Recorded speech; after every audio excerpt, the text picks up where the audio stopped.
Hey y'all, it's Nancy the Handy Scandy. Welcome back for another crafty venture. Today we're going to do a little bit of watercoloring, and I'm not going to show the process of making the end products, but I do turn these images into projects at the end. I was asked to slow down my watercoloring a bit so that y'all could see the process. If you do not want to watch this extended version, if you will, you can always go down into the settings on YouTube and speed it up. Or if you want to slow it down, you can do that as well. Now I have kept in most of my process. I paint several different images and I've sped it all up ×2. So it's fast enough that you're not seeing literally 2 hours worth of this, just over 2 hours actually. And it's also slow enough that you can see the individual steps and you can see the images come to life. So you can see that I have these 2 stamped wreaths. These are images from Whimsy Stamps. They have been retired, but they're beautiful and I don't get to use them very often. So I thought I would use them today, and they're fairly simple, right? It's just leaves and berries. So I'm using the same watercolor palette from Gonzai Tombi that I used the other day, and just thought I would keep everything as close to the original as possible. Now I've zoomed us in just a little bit more so we're not able to see that watercolor palette, but I did want to say that this paintbrush I think is from either Wish or Temu. It was gifted to me either by my sister or by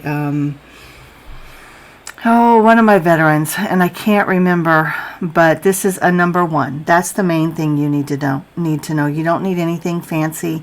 And play with your different types of paintbrushes, the different sizes, the different types of brush that they are, because you're going to get, angled brushes will give you nice lines. And, well, I'm not an expert.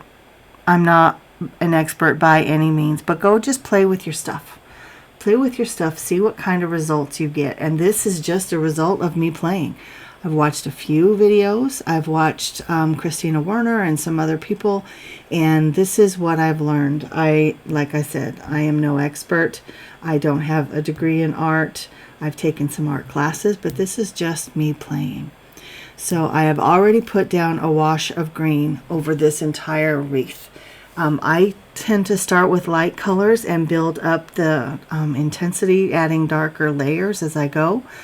The first wash was literally the same color over everything, not looking for any details, just making sure that I have everything mostly colored.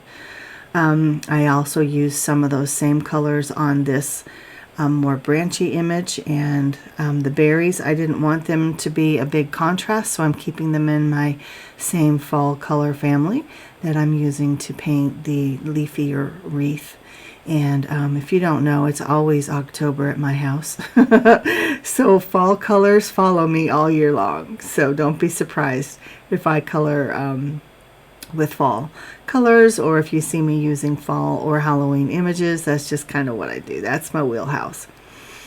So back to this leafy wreath. You saw that I did the wash of green, and then I went in with a darker tone, and now I'm coming in with a mid-tone to kind of blend that darker color out, because I'm just blopping it down. I'm not, doing any kind of fine detail. I just blop my color down. When I say it's down and dirty, nothing fancy, I'm serious. And I'm just now touching the mid-tone to some of those places where it was kind of bloppy, and you can't really see it on camera, but I could see it in person where some of those lines are really harsh, where the darker color was drying. So now I'm coming in with kind of a goldy orangey yellowy tone just to add some tips to the leaves. And I don't do it on every leaf. I don't want a whole lot of uniformity. I want the differences to blend in and make a cohesive overall image. So I'm just trying to spread that those tips, those kind of goldeny yellow tips around. And now I am coming in with even a lighter yellow, and this is more of a lemony, I don't think it's a banana yellow, but it's more of a really bright lemony yellow. And again, just trying to add some more of that color variation. It kind of brightens up some of the greens, and it tones down a little bit of that orangey gold, and just makes it more of a mid-tone when they blend together. But you can see I'm just dabbing. And now I do a little bit of wet on wet because I want there to be a shadow or a highlight all the way around.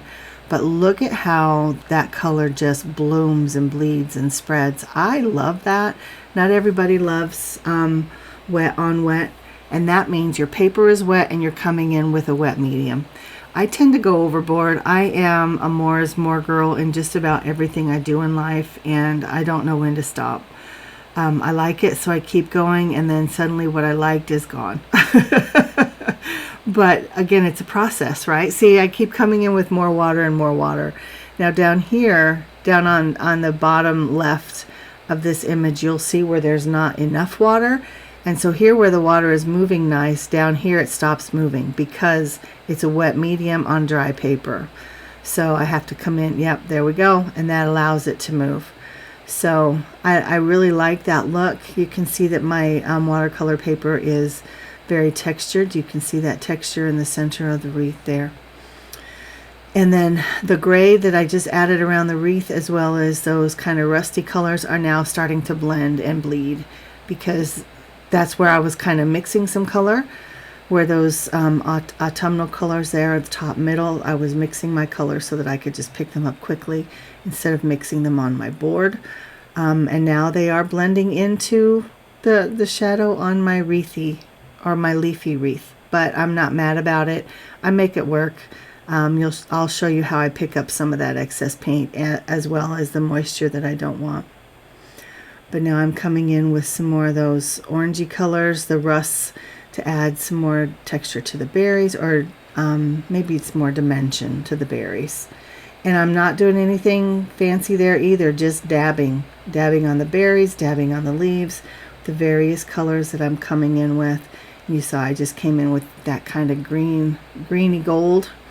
Here's where I realized that all of those autumnal colors were blending in with my gray.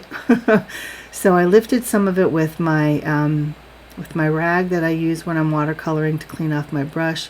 And then I'm also coming in with a clean wet brush and moving that color away from my image.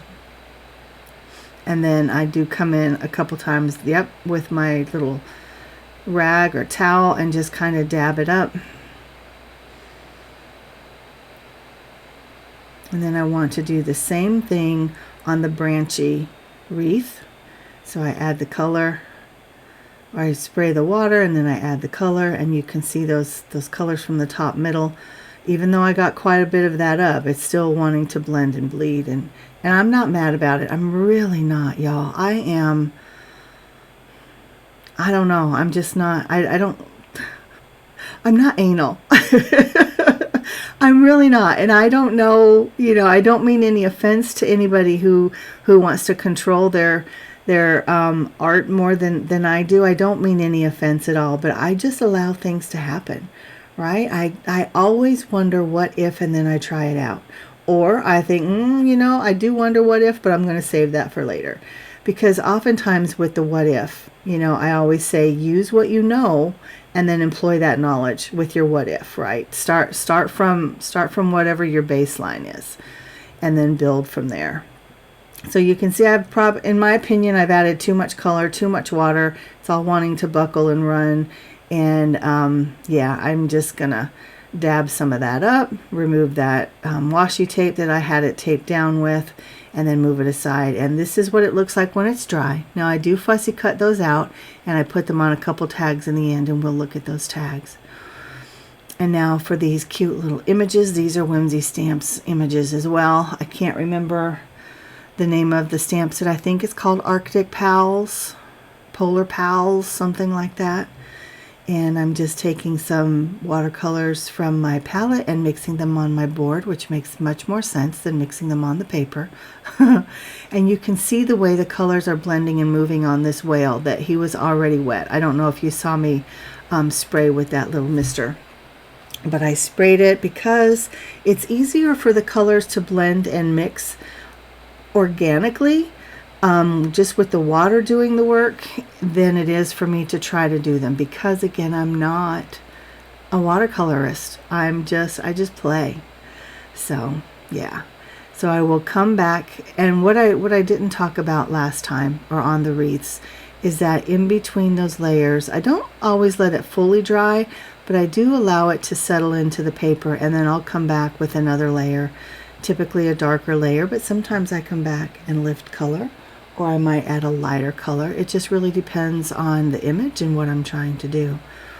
But you can see I added several blops of color, if you will, to the whale, including the blue down on his underside. And now I just let it go. I just let it be. I'm going to go on and do something else while he dries a little bit. And so in the other video, I can't even remember what I had done in that video. Oh, the sunflower. But I had talked about leaving one wet area to dry and going on and working in a dry area, but skipping space in between so that they don't blend in ways that you don't want them to, because that color will blend and bloom, and if you don't want it to do that, you're going to be fighting that all the time. So leave some dry space in between and then go work in a different space while the original place where you painted has time to dry a little bit.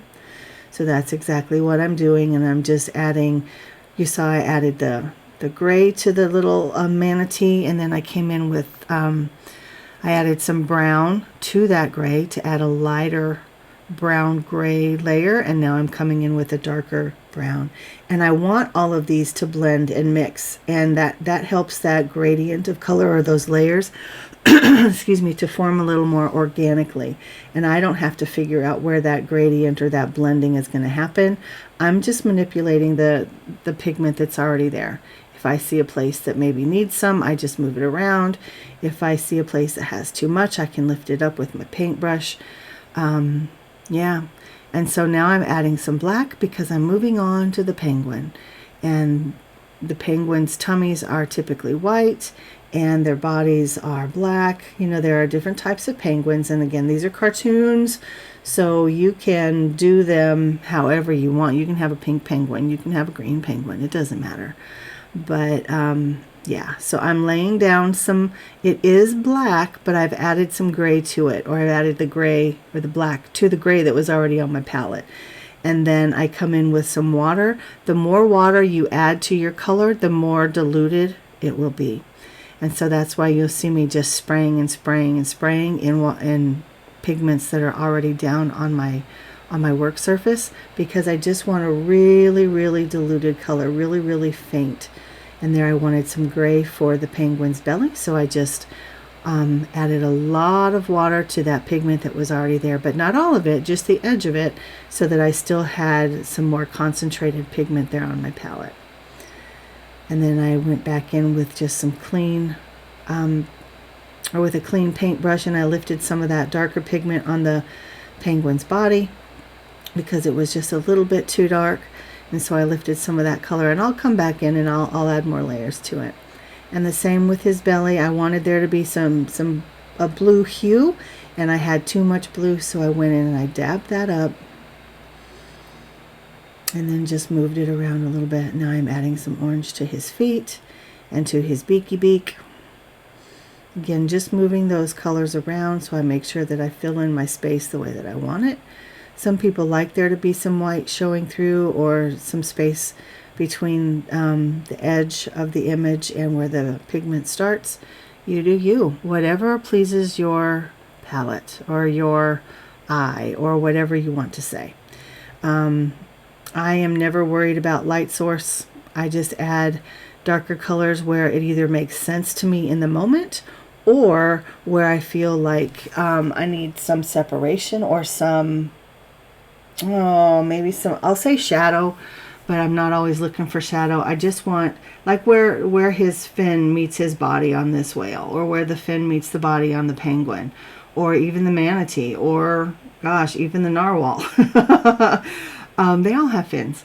But I will typically put a little bit darker pigment around the fins and the body, just so you can see, because of the contrast of the lighter pigment and the darker pigment, that there is a change in the body. Yeah, I don't know if that makes sense or not. Drop me a comment downstairs if that makes sense to you. But you can see that I've added just a little bit darker blue to that blue area. Again, just kind of focusing my color on this particular image to the bottom and to the right of the lines that show his belly. And that's just, again, to show shadow and to show, I guess, dimension, because a body's, or a whale's body is kind of, corrugated is the only word that comes to mind, but it's not corrugated like cardboard, but it is ridged. I guess maybe that's a better word. So anyway, now I'm coming in with some more of that darker gray just along the edges to show that that's the body, or the bottom. That's where the shadow is. Or maybe, yes, the shadow, but more because when you're in the ocean and you're looking at a whale, the sun is going to be hitting the top, so it's going to appear lighter. And it's going to be a little bit darker on the bottom, especially if you're looking up from the bottom. I don't know. That's my perspective. I don't know if that's accurate or not.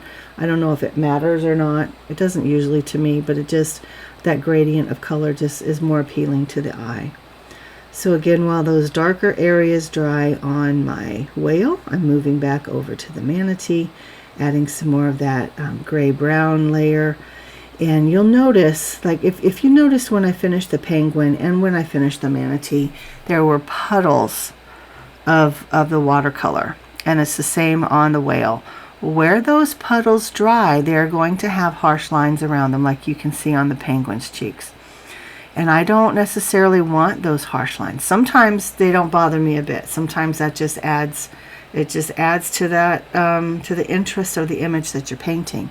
And that's a look that you'll get with watercolor, especially if you add wet over dry. It's just going to happen. And if you leave a puddle to dry, it's going to dry with those harsher lines. On the cheeks, I don't want those harsh lines. So I'm going to come in with just some clean water and just kind of blot that pink out on the penguin's cheeks here in a little bit, because I don't want that harshness. I want it to be a little more fluid, natural blend. And so when I was talking about allowing the colors and the pigments to blend themselves and make that gradient of color more easy, or happen more easily, I don't know. Words are hard.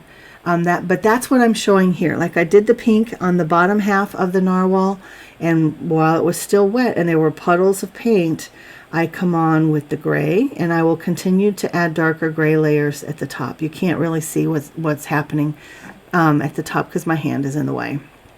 But I'm just adding gray, light gray, and then I come in with darker gray, and I'm just dabbing it down, moving the color around if I need to. Again, adding some darker color on the fins and where the body layers would overlap, or body parts would overlap. But you can see, going back to that pink, you can see how the pink gradiated into that gray really nicely because the colors blended organically. I didn't manipulate that at all. I laid down the color where the wet and wet met. They just bloomed together. And again, I apologize, my hand is in the way. I'm adding a little bit darker pink, but you can see how those colors blend nicely there. And you can't really even see where the blend happens. You can see that the fin is pink, and you can see that the head is gray, and it just kind of happens naturally where they blend in the middle. And I want his tummy to be a little more reddy pink, but I will address that after it dries a little bit more. Right now I'm going to go to his little unicorn horn, because a narwhal is the unicorn of the sea, if you don't know. But I'm just using colors that coordinate with the pink and the gray, and just doing alternate dark and light on the little horn. And here's where I come back to his belly. Now the belly is still wet because I want the colors to blend and kind of merge organically and get that dark to light gradient, where the body is dark, if you will, with the gray to light with the pink, dark at the top, light at the bottom. The belly is pink on pink, but it's a darker pink at the bottom, and it gradiates to a lighter pink at the top. And that was purposeful, but you can do it however you want. Now, talking about those puddles drying with harsh edges, if you look close still at the penguin's cheeks, I haven't gone back and altered that at all. And again, those spaces on the whale as well as on the manatee, you can see where the harsher lines are, but they're not bothersome. I don't hate them. A lot of times what we like about watercolor is that effect. it's how those colors kind of blend, and they do it organically. It doesn't necessarily take the artist to do that. That's just what watercolors do. But if you don't want those harsh lines, you need to go back in with either more of that same pigment or just some clean water and just kind of blend it out, which is what I do on the areas where I don't want it. Now here I want his little cheekies to have a little bit of pink. Same with the narwhal and the manatee. And I want his little mouth to have a little pinky spot too. Going back and picking up some of that pigment that was bleeding out too much, and here's where I just have water, and I'm spraying my brush to the side. I don't have a water cup, but I just sprayed some extra water on my brush, and I'm just coming in just with the water and blending that out. Now there's still going to be lines. You're still going to see where the pink ends and the white starts, but it's not going to be quite as harsh. Now I'm going to come back and finish working on the little polar bear. And I'll go back and forth and add color and lift color as it pleases my eye. You know, I wanted the bottom of his nose to be darker because I just felt like when you're looking at an animal, the underside would be a little bit darker, and it also shows some dimension on his nose. And I wanted the pads of his cute little paws to be a little bit darker than the rest of his feet. And I do apologize that this part is a little bit blurry. I have fixed the blur to some degree. It's better than it was, but for whatever reason the camera started focusing on my hand and not on the image. So here I am just manipulating that pink for his cheeks. If I put down too much, I lift it up. If I don't put down enough, I go back and add some more. But right now I decide that it's just too wet to do what I want, so I'm going to leave that space and allow it to dry, and go back to the body and add some more of the darker of that kind of, I don't know, orangey yellow. This is a great watercolor palette. You can watercolor with just about anything. You can watercolor with your ink pads, with your minis, with your refills. I first started watercoloring with ink pads 100 years ago when I was first introduced to Stampin' Up, because we would just kind of smush the lid into the ink pad, and then the lid of of the ink would become our paint palette, and we would just use little bits of water to pick up that ink and then to color our image.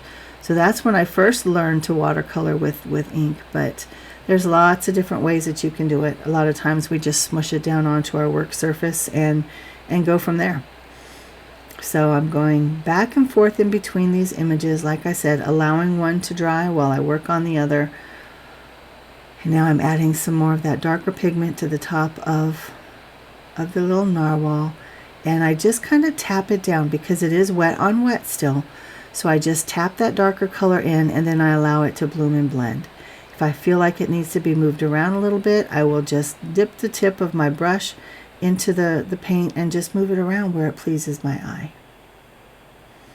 But you can see, even after I stop moving it, sometimes it continues. And again, if it does so in a way that I don't like, I just go back and I move whatever out of my way, often with just a clean brush, or just some clean water on my brush, and just lift it up. Now here I felt like his nose was a little bit too dark, where I felt like it would have been brighter. So I'm just coming in with some clean water, wetting those areas, and then using my little towel to lift some of that pigment where I wanted it a little bit lighter. Then I come in with some more dark on his fin and what I feel like would be the underside of his body, and I just think that it would be a little bit darker. And then again, adding some more of the darker to the little manatee. And so when I talk about layers, I've lost count, but I've added many, many layers to these guys. Going in with a little more pink on the narwhal's fins, because I want the bottom of his body to be very pink, and I want the top to be very gray, and so it takes layers of that. And now my little polar bear is dry enough that I can add the pink to his cheeks and manipulate that in a way that is pleasing to my eye, and then I set them aside to dry. And now I have these panda images, but I don't know how to color a panda. I don't know what parts are black and white, so I just pull up cartoon pandas and that gives me a reference point. So I just get started by adding some fresh pigment down to my little work surface, and then I bring in some gray and I bring in some white, because other than a little bit of pink for his cheeks, that's all I'm going to need for these. And you can see how those colors gradiate right there on my palette, and that is a beautiful blend. So I just kind of use what I've got. Now I'm putting this wash of gray down on his butt and his back, but sadly that spot was supposed to be white, but whatever, right? And it's at this point that I was like, oh wait, no, that was, his legs are black, but the rest of his kind of torso, if you will, is not. But that's okay, it's a cartoon, it doesn't really matter. Like I said earlier, he could have been pink or green or turquoise, it doesn't matter. But here we are. So again, I'm coming in with a little bit darker tones, wet on wet, again allowing those colors to mix and meld and blend, and whatever term you want to use, but allowing them to do that independently and organically in a way that just would naturally happen. So I'm doing that with all those areas that I've painted with the gray, and especially here on his little eye mask. There's a lot of water there, so when I add that darker pigment, it really blends out nicely. And then here I just want to come in and add some shadow on the white areas, and I actually had a little bit too much, so I come back in with some fresh water, and that allows me to dilute that pigment and spread it out a little bit more, so that it's just the shadow. It's just a suggestion of a little bit of gray, because we've talked before, anything that's white actually has color to it. Whether it's gray, whether it's pink, whether it's purple, whether it's blue, I mean, it doesn't matter, but it's just very, very, very soft. Like I said, just kind of a suggestion of that other color. So very, very soft green, or very, very soft pink, whatever color that you want to enhance your white with, but it's just very, very soft. I like that word, suggestion. And here you can see just adding darker color, or darker grays, I don't ever come in full on with black, but I just allow those, I just kind of drop in the color and allow it to blend and mix, again, that word, organically, without much manipulation on my part. And I do all 4 of them in the same way. And so we're just going to watch this process happen. I'll put on a little bit of music for this part. If I feel like there's anything that needs explanation, I'll pop in. And if you have any questions that I didn't explain on any of this, go ahead and drop those down in the description box.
decided that I wanted just to add some shimmer and some shine, so I'm bringing in my starry colors, and I think there are 5 or 6 different tones of gold, and so I just kind of mix them up and I add just a little bit of shine to each image. You can see on this leafy wreath, I'm just dabbing the gold wherever it pleases my eye. No rhyme or reason, just dabbing it around. I do the same thing on this branchy wreath. I do add the gold to all of the what would be berries as well as some leaves, but it is random with the leaves. The berries all get it, but the leaves are random.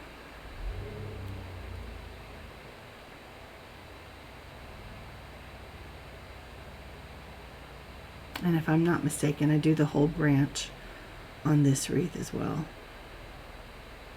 But we'll see in a minute.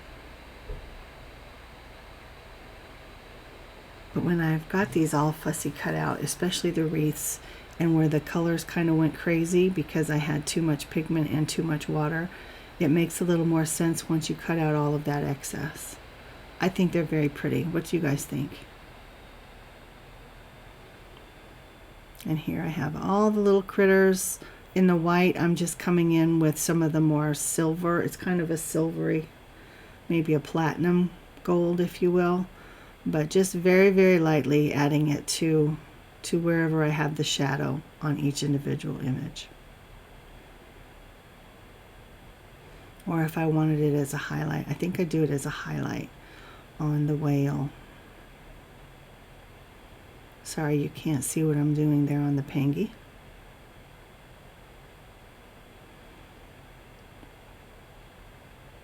But it's never anything fancy. You can see I'm just swiping. And all along I've used either a number 1 or a number 3 paintbrush. Those are the only 2 brushes that I've used.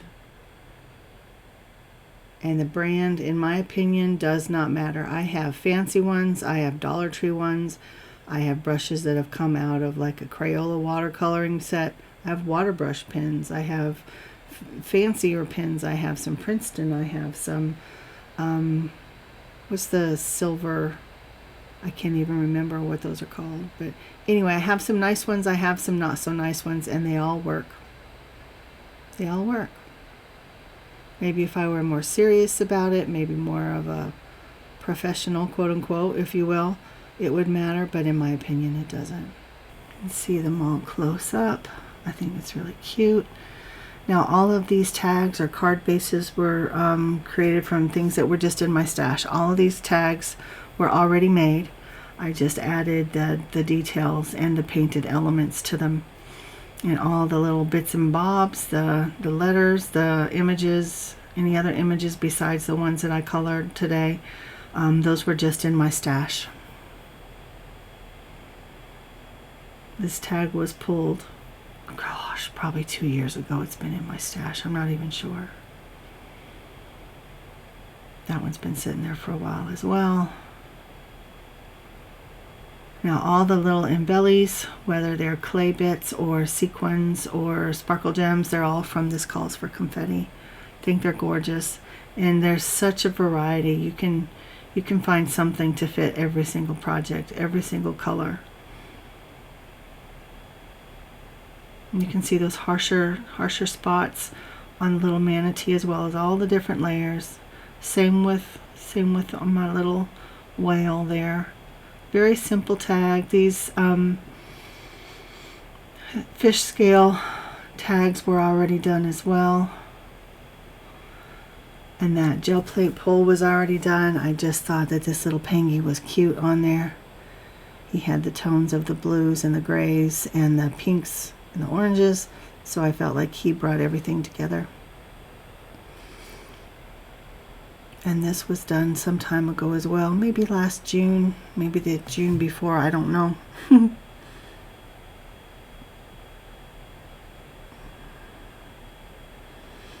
And this again was a gel plate print, and I just used an old Spells Binders die to cut out the squares. You can see all the sparkle gems pulling all those colors together.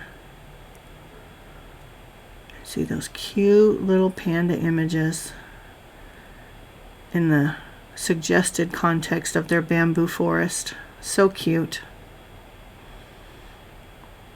And now this one might be my favorite of all. I haven't done a slimline in ages, and that panel was just sitting in my stash. I used some dies from, I don't even remember who they're from, but the panel was in my stash. The hello, the trees, the heart, all that was just in my stash. So here I'll bring them all together again, and this is just so that you can see those painted images in context of a project.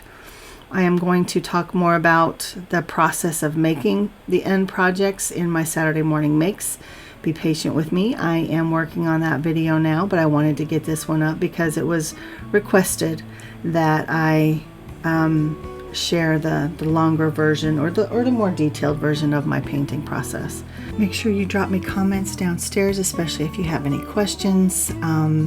Supply list is forthcoming, and like, subscribe, all those things. And until next time, y'all, this is Nancy, the Handy Scandy. Mwah! And I'm out.